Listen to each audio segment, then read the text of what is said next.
이분들이 단순히 축구 클럽을 사는 게 아니다. 안녕하세요, 김진짜입니다. 자, 최근 프리미어리그에서 뉴캐슬이 좋은 성적을 거두고 있습니다. 근데 요 구단을 얼마 전에 사우디의 왕세자가 인수를 했어요. 그리고 맨시티의 구단주가 만수르인 건 다들 아시죠? 이분이 개부자로 유명하죠. 근데 또 아랍에미리트의 부총리셔. 그리고 얼마 전에 카타르 월드컵 결승전 시상식 하신 분, 카타르 국왕님. 이분은 또 파리 생제르맹 구단주입니다. 이분들의 공통점이요, 다 중동의 석유 재벌 형님들이에요. 자, 그런데 이분들이 왜 자꾸 유럽의 축구 클럽들을 인수할까요? 아니, 돈은 이미 많을 텐데 더 벌고 싶나? 그래, 더 벌고 싶다고 해도 다른 산업군이 더 많이 벌어줄 수도 있을 텐데 왜 하필 축구? 그냥 좋아해서 취미생활하는 건가? 너무 궁금하지 않으세요? 그들이 노리는 진짜 목적이 뭔지, 어떤 큰 그림을 그리고 있는지 알아보자고요. 에르스키리, 오일머니. 자, 먼저 가장 유명한 우리 만수르 형님 얘기부터 해볼게요. 자, 만수르는 아랍에미리트 사람이에요. 근데 아랍에미리트의 수도인 아부다비를 통치하는 알 나흐얀 가문이라고 있어요. 근데 만수르가 그 가문 출신입니다. 굉장한 가문이야. 지금 만수르의 친형이 아랍에미리트 대통령이에요. 그리고 거기는 우리랑 통치 구조 같은 게 다르잖아요. 나라의 석유를 팔면 그 가문의 돈이 됩니다. 돈 개 많아요. 참 재밌는 게 사람들이 돈 좀 벌면 저 슈퍼카 몇 대 갖고 있어요, 이렇게 자랑하잖아요. 근데 만수르는 슈퍼카는 당연하고 슈퍼카를 만드는 회사의 주식을 굉장히 많이 갖고 있어요. 벤츠 주식 9.1%, 페라리 주식 5%. 이 형이 애초에 개쌉 다이아몬드 수저를 물고 태어났지만 능력 자체도 좋아요. 아랍에미리트에서 세 번째로 큰 은행 퍼스트 걸프 뱅크의 은행장으로 근무를 했었고, 거기서 성공적인 외국 기업 투자를 보여줬어요. 그리고 나중에 아부다비 유나이티드 그룹이라는 투자 회사를 만들어서 맨시티를 인수한 겁니다. 자, 당시에 맨시티는 지금과 좀 달랐습니다. 만년 중위권 아니면 하위권이었어. 그리고 글로벌하게 막 유명한 팀도 아니었고. 근데 왜 인수를 한 걸까요? 당시 수많은 전문가들은 이런 추측을 했습니다. 아랍에미리트의 국제적 위상을 높이기 위한 브랜드 활동일 뿐입니다. 약간 뭔가 곱게 보지는 않는 느낌. 자, 그리고 나서 만수르가 맨시티를 왜 인수했는지 직접 설명했습니다. 광범위한 투자 포트폴리오를 보유하기 위해서 이 클럽을 산 거 맞습니다. 다만 저는 치고 빠지는 단기 투자자가 아닙니다. 장기적인 투자자죠. 그러니까 비즈니스 목적으로 투자한 거 맞다, 인정. 그리고 장기적으로 클럽이 성장할 수 있게끔 막강한 지원을 하겠다, 이렇게 예고를 한 거죠. 그리고 그 말을 지켰어요. 자, 맨시티를 인수한 동시에 구단 최고 이적료로 호빙요 선수를 영입했습니다. 이후에 아구에로, 제코, 야야뚜레, 다비드 실바 등등 쟁쟁한 선수들을 영입했죠. 그리고 11-12 시즌에 44년 만에 리그 우승을 하게 됩니다. 자, 그리고 만수르 형도 맨시티를 통해서 덕을 봤습니다. 맨시티 구장 이름이 에티하드 스타디움이죠. 에티하드는 아부다비에 있는 국영 항공사입니다. 나라 거, 즉 만수르 형 거. 요 에티하드라는 이름을 구장명으로 딱 받고 요 가슴팍에 딱 박으면서 요 브랜드를 전 세계에 알렸죠. 이제 에티하드 항공 하면 다 알잖아요. 자, 그런데 이 만수르 형님이 정말 감이 좋은 게 맨시티 하나만 사고 끝이 아닙니다. 축구 산업의 잠재 가치를 알아보고 그림을 크게 그렸어요. 바르셀로나 부회장 출신인 페란 소리아노를 영입해가지고 2014년에 시티 풋볼 그룹이라는 걸 만듭니다. 그리고 맨시티 외에 뉴욕시티, 지로나, 팔레르모 이렇게 세계 각국의 클럽들을 인수를 해요. 그리고 그 클럽들 간에 여러 가지 데이터를 공유하는 거지. 의료 데이터라든가 스카우트 데이터라든가 또 그런 것들을 활용해서 선수 발굴하는데 적극 활용을 해요. 그리고 각 클럽들 간에 유기적인 네트워킹을 통해서 팬층도 글로벌로다가 확장을 하고 스폰서도 더 많이 끌어들이고, 그러니까 쉽게 말해서 글로벌 축구 투자 회사를 만든 거예요. 그래서 현재 이 시티 풋볼 그룹의 가치 평가액이 약 48억 달러예요. 우리 돈으로 약 6조 1천억 원. 미쳤죠? 자, 이러다 보니까 영국 현지에서 만수르에 대한 평가도 굉장히 좋습니다. 초기에 인수할 때는 곱게 안 봤잖아요. 아랍에미리트의 평판을 세탁하려 그런다, 돈 벌려고 온 거다 요랬는데 지금은 다 인정을 해요. 어찌됐든 만수르가 맨시티를 세계 최고의 클럽으로 탈바꿈 시켰으니까. 그리고 만수르 자체도 맨시티의 굉장한 팬입니다. 물론 이분이 굉장히 바빠요. 맨시티 구단주 말고 아주 큰 회사 세계에서도 CEO를 하고 있고 아랍에미리트 부총리기도 하고, 그래서 경기장에 자주 찾아가진 못하지만 거의 매 경기를 풀로 챙겨 본대요. 거기에다 다른 구단주들처럼 선수 영입 같은 거에 개입 안 하고 유소년 쪽에도 투자를 펑펑 해주니까 이거 어떻게 싫어할 수가 있나. 다 좋아해요. 팬들도 엄청 사랑하고. 자, 그리고 최근에 프리미어리그에서 또 다른 오일머니 구단주가 생겼죠. 바로 뉴캐슬의 알 루마얀입니다. 이분이 사우디 국부펀드의 총재님이신데 사실 이분은 바지 사장 느낌이에요. 진짜 키를 쥐고 있는 구단주는 따로 있어. 그게 누구냐? 사우디의 왕세자 겸 총리인 빈살만입니다. 얼마 전에 한국 왔다 가셨잖아요. 돈 진짜 개 싼 많은 분. 이분은 만수르보다 돈이 훨씬 많대요. 예상 재산이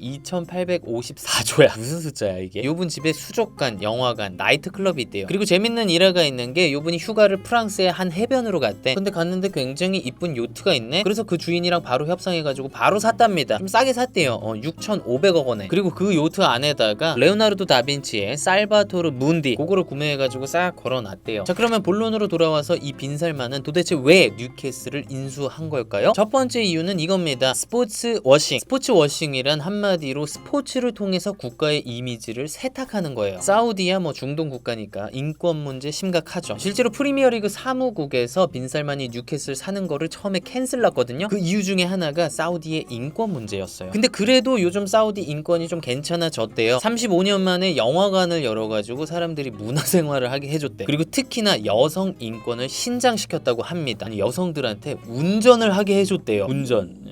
그러니까 스포츠 워싱이란 말이 나오는 거예요. 뉴캐슬 딱 사가지고 전 세계 사람들의 관심을 인권 문제 쪽보다는 축구 쪽으로 돌린다는 거지. 유명한 선수들 사는데 돈 팍팍 지원해가지고 만수르 같은 좋은 이미지도 얻고 좀 세탁하려고 그런다는 거죠. 자, 그리고 뉴캐슬을 인수한 또 다른 이유, 사우디의 지속 가능한 발전을 위해서. 이게 뭔 얘기냐, 사우디가 석유국이잖아. 석유밖에 없잖아. 그거 고갈되면 어떡할 거야? 망하잖아. 그러니까 석유 쪽 말고 다른 산업들도 미리미리 키워가지고 미래를 대비하려고 한다는 거죠. 그러니까 사람으로 치면 노후 대비하는 거야. 내가 평생 지금처럼 잘 벌 수는 없잖아. 그래가지고 사우디에서 또 만든 게 비전 2030 이 프로젝트잖아요. 석유 의존도를 줄이고 경제 구조를 다양화하자. 그 외에 인프라를 확충하자. 이런 느낌이야. 그래가지고 무슨 네옴시티라고 670조 들여가지고 친환경 스마트 시티 만든 데잖아. 아무튼 이 형님들이 굉장히 걱정이 많다. 석유 말고 다른 산업들을 키워야 되겠다는. 그리고 그 다른 산업들 가운데 하나가 스포츠인 거죠. 스포츠가 뭐야? 엔터테인먼트 사업입니다. 좀 다르긴 하지만 빅히트가 방탄 키워서 돈 많이 벌었잖아. 뉴캐슬도 대박 나면 또 많이 벌 수도 있잖아. 안 그래도 바지 사장인 알 루마얀이 그런 얘기 하더라고요. 뉴캐슬 구단의 현재 가치인 3억 5천 달러에서 35억 달러로 상승시키는 것이 목표입니다. 그리고 빈살만도 나중에 만수르처럼 아예 축구 투자 회사를 만들어가지고 축구 산업 전체를 부흥시켜가지고 그게 또 나중에 사우디 먹여 살릴지 어떻게 알아? 그거 모르는 거예요. 그리고 그런 것도 있을 것 같아요. 사우디와 뉴캐슬의 커넥션을 이용해서 사우디 선수들을 조금 그쪽으로 이제 보내는. 사우디 축구 잘하잖아요. 월드컵 때 보셨죠? 우승했잖아. 아르헨티나 이겼으니까 우승이지 뭐. 자, 그러면 이런 질문이 떠오릅니다. 왜 하필 다른 클럽이 아니라 뉴캐슬이냐? 거기에는 여러 가지 추측들이 있는데 그중 하나가 이겁니다. 뉴캐슬 연고지 쪽에 풍력 산업이 굉장히 빠르게 발전을 하고 있대요. 그러니까 그거 좀 어떻게 해보려고 하는 거지. 아까 말씀드렸죠? 석유 의존도를 줄인다. 풍력 발전 너무 탐스럽잖아. 선 좀 해보려고. 그리고 뉴캐슬이 항구 도시입니다. 거기랑 사우디의 제다 항구랑 이렇게 싹 연결을 해가지고 물류 네트워크를 만들려고 한다. 뭐 그런 얘기도 있고. 이런 여러 가지 분석들이 나온다는 것 자체가 이분들이 단순히 축구 클럽을 사는 게 아니다. 그 뒤에 큰 그림을 그리는 와중에 요거를 이용하는 거다. 이런 얘기죠. 자, 그리고 재밌는 게 사우디가 2030년 월드컵 유치에도 도전을 하고 있어요. 최근에 호날두가 사우디의 알 나스르 갔죠. 그래서 거기 있는 호날두가 월드컵 유치 홍보 대사를 맡을 거다. 이런 얘기도 있습니다. 그리고 사실 사우디는 축구뿐만 아니라 복싱, 테니스, 모터 스포츠 이런 것들의 주요 행사도 개최하고 있고 2029 동계 아시안 게임 개최지로 선정되기도 했어요. 석유에 의존 안 하려고 아주 스포츠의 진심이에요. 자, 하지만 오일머니가 반드시 성공할 거라는 보장은 없습니다. 대표적인 예가 스페인의 말라가예요. 2010년쯤에 말라가가 재정난에 시달렸어요. 그때 카타르 왕실의 일원인 압둘라 알사니가 말라가를 싹 인수를 했어요. 시간은 좀 걸리겠지만 스페인 최고의 팀 중 하나가 되는 게 우리의 목표다. 이런 얘기까지 하면서요. 그리고 데미첼리스, 이스코, 카솔라, 몬레알들을 영입하면서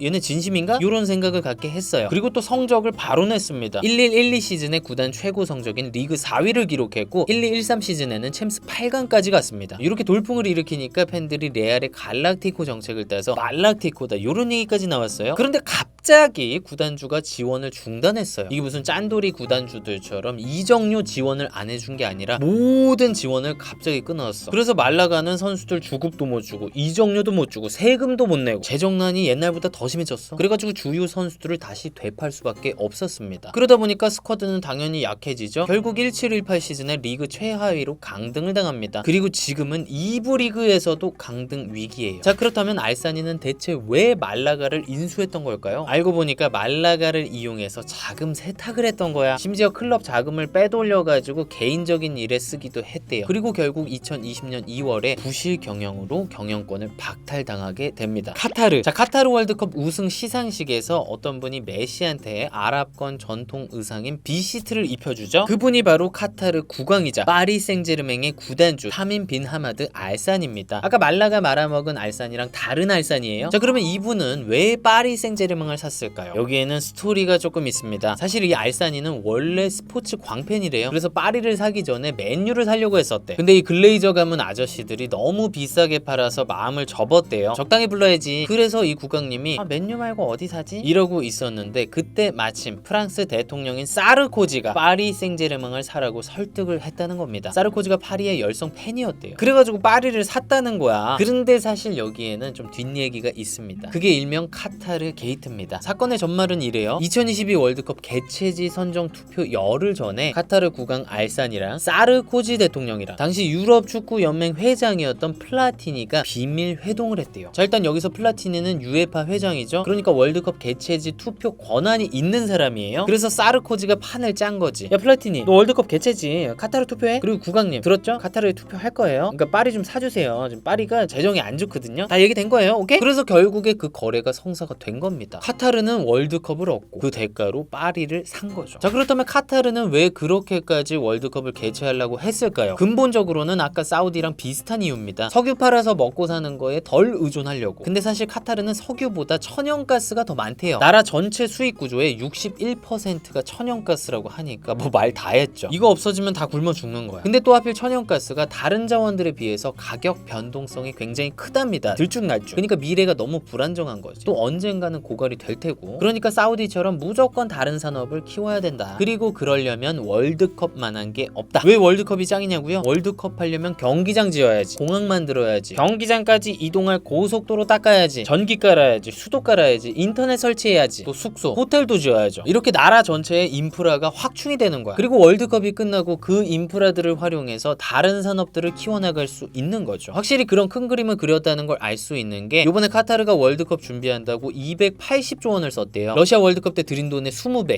미친 거죠. 참고로 역대 월드컵에서 가장 많이 썼대. 근데 그 어마어마한 돈의 30%만 경기장을 짓는 데 쓰고 나머지 70%는 도시 인프라를 확충하는 데 썼대요. 그러니까 단순히 월드컵만 개최하려고 한 게 아니야. 그냥 나라의 생태계 자체를 바꾸려고 한 거야. 그래서 결론적으로 월드컵 준비하면서 카타르가 더 살기 좋은 나라가 된 거죠. 그리고 국가 인지도도 올라가고, 그러면 나중에 외국인이 와서 투자도 많이 하겠죠. 그러면 천연가스 말고 다른 산업들도 천천히 발전하게 되는 거죠. 이게 큰 그림이야. 그리고 아까 카타르가 월드컵을 얻고 파리 생제르맹을 사줬다라고 말씀을 드렸는데 사실 카타르가 파리를 소유한 것 자체도 굉장한 이득이에요. 왜냐면은 일단 돈도 많이 벌고 있어. 매년 수백억씩 흑자가 나고 있고, 인수 당시의 클럽 가치가 2천억에서 3천억 사이였는데 지금은 1조 원이 넘는답니다. 그리고 사실 전 세계 축구 팬들이 파리 생제르맹은 카타르 거 요거를 다 알고 있어요. 그러니까 카타르라는 나라의 이미지가 좋아졌어. 뭔가 축구계에서 위상이 높아지고 영향력이 커진 느낌? 생각해봐. 이 국왕님이 메시, 음바페, 네이마르의 주인님이야. 어떻게 보면 주인 좀 이상한가? 고용주가 카타르 국왕이야. 월드컵 시상식 때 알사니가 메시한테 비시트를 준 것도 뭔가 상징적이었어. 약간 뭐랄까 뭔가 하사한 느낌이 들잖아요. 그리고 생각해보면 파리를 비롯한 B클럽들 유니폼 가슴팍에 있는 카타르 에어웨이, 이것도 이제 너무 익숙해. 나 같아도 어디 여행 가는데 같은 값에 다른 항공사랑 카타르 에어웨이가 있다? 그럼 카타르 고르지. 돈 많은 데라는 걸 아니까 좀 더 안전하지 않을까? 결론적으로 보면 카타르도 카타르의 미래를 위해서 파리를 산 거다. 국가의 지속 가능한 발전을 염두에 뒀다. 그리고 카타르가 최근엔 리버풀이나 토트넘을 살라고 한다, 이런 얘기가 있습니다. 네, 오늘은 이렇게 석유 재벌들이 유럽의 축구 클럽을 사는 진짜 이유에 대해서 알아봤습니다. 단순히 클럽 하나를 사는 게 아니고 그 뒤에 큰 그림이 있다. 재밌죠? 근데 그래도 제가 보기에 축구 클럽을 샀으면은 이 팀이 축구를 잘해야 돼요. 그리고 돈을 아무리 쏟아 부어도 축구를 잘하는 건 쉽지가 않습니다. 맨시티 보세요. 챔스 우승 아직,